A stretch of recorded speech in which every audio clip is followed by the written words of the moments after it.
अस्सलाम वालेकुम दोस्तों, welcome to my channel my simple cuisine. उम्मीद है आप लोग खैरियत से होंगे।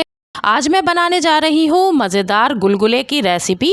और गुलगुले पहले ज़माने में नानियाँ दादियाँ बनाया करती थीं और शादियों में ये बनते थे और बरसात में ये बहुत बनते थे। बरसात में तो इनका बहुत मज़ा है और बहुत ही सादा सी ये रेसिपी सिर्फ थोड़े से इंग्रेडिएंट्स के साथ बन जाती है। और जैसे कि आजकल बरसात का मौसम है तो मेरे घर वाले तो फरमाइश करके ये रोज़ाना बनवाते हैं और मिनटों में ख़त्म कर देते हैं। तो आप भी इस रेसिपी को एंड तक देखें और ये मज़ेदार गुलगुले बनाना सीखें। तो चलिए रेसिपी स्टार्ट करते हैं। गुलगुले या तो चीनी से बनते हैं या गुड़ से बनते हैं और मैं यहाँ 1 कप गुड़ शक्कर यूज़ कर रही हूँ। इससे बहुत अच्छा सा एक फ्लेवर आएगा। अब इसमें मैं 1 कप पानी ऐड कर दूँगी और इसको अच्छी तरह से मिक्स कर दूँगी यहाँ तक कि ये गुड़ शक्कर अच्छी तरह से इसमें डिज़ोल्व हो जाए।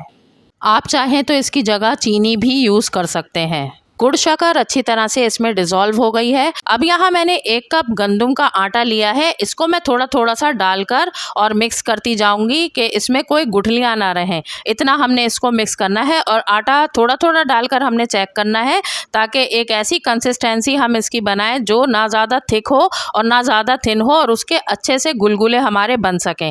और ऐसे ना हो कि गुलगुले बहुत पतला पतला सा बैटर हो जाए और गुलगुले उसके सही ना बने। तो यहाँ पर मैं इसको अच्छी तरह से मिक्स कर रही हूँ। 2 मिनट मैंने इसको स्पैचुला की मदद से फेंट लिया है और ये देखिए कितना अच्छा सा स्मूथ सा हमारा बैटर तैयार हो गया है। अब इसमें 1 चुटकी खाने का मीठा सोडा ऐड कर देंगे। इससे ये बहुत अच्छे से अंदर से सॉफ्ट बनेंगे। हाफ पिंच के करीब मैं इसमें ऑरेंज फूड कलर ऐड कर रही हूँ। ये सिर्फ मैं इसमें अच्छा सा कलर देने के लिए यूज़ कर रही हूँ और ये ऑप्शनल है। अगर आप लोग ना डालना चाहें तो आप इसको स्किप कर सकते हैं। अब मैं इसको अच्छी तरह से 5 मिनट तक फेंटूंगी ताकि ये बहुत अच्छा सा फ्लफ़ी हो जाए। और आटा मैंने इसके अंदर पूरा 1 कप यूज़ नहीं किया है। 1 कप में से 1 चम्मच के करीब तकरीबन बच गया है। ये मैं नहीं डाल रही क्योंकि मुझे इसकी थिकनेस आटे की सही लग रही है। इस वजह से मैं इसमें और आटा ऐड नहीं कर रही और ना ही इसमें और पानी जाएगा। अब मैं इसको 5 मिनट तक बहुत अच्छी तरह से फेंटूंगी। 5 मिनट फेंटने के बाद ये बहुत ही अच्छा सा इसका टेक्सचर बन गया है, बहुत ही स्मूथ हो गया है ये।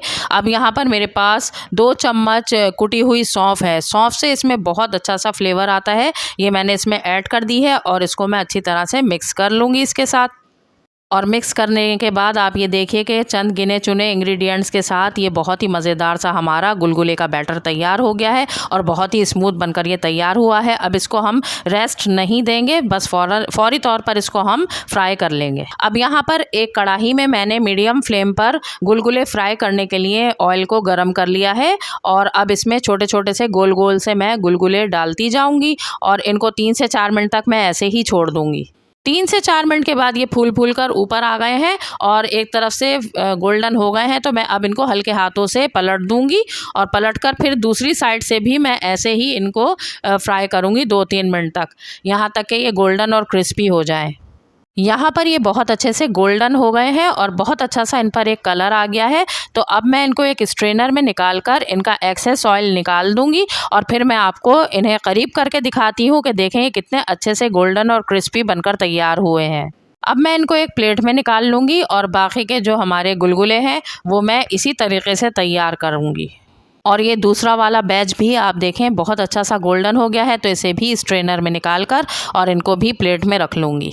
और यहाँ पर मैं आपको दिखाती हूँ, ये देखिए ये ऊपर से कितने अच्छे से क्रिस्पी बने हैं और अंदर से मैं जब तोड़ूंगी ये देखिए कितने सॉफ्ट हैं और बहुत ही स्पंजी से ये अंदर से बने हैं। बहुत अच्छी जाली इनमें बनी है और ये बहुत ही मज़े के बनते हैं व्यूअर्स। बच्चों को तो ये बहुत पसंद आते हैं। इसको आप शाम की चाय के साथ एंजॉय कर सकते हैं, इसको आप नाश्ते में खा सकते हैं, बहुत मज़े के लगते हैं। तो उम्मीद करती हूँ कि आपको ये आसान सी मज़ेदार सी गुलगुले की रेसिपी बहुत पसंद आई होगी और अगर पसंद आई है तो इसे एक लाइक दें, मेरे चैनल को सब्सक्राइब करें और इस वीडियो को अपने फ्रेंड्स और फैमिली में शेयर करें। तो चलिए फिर मिलते हैं किसी और अच्छी सी मज़ेदार सी रेसिपी के साथ। तब तक के लिए अपना ख्याल रखें, मुझे दुआ में याद रखें। अल्लाह हाफिज़।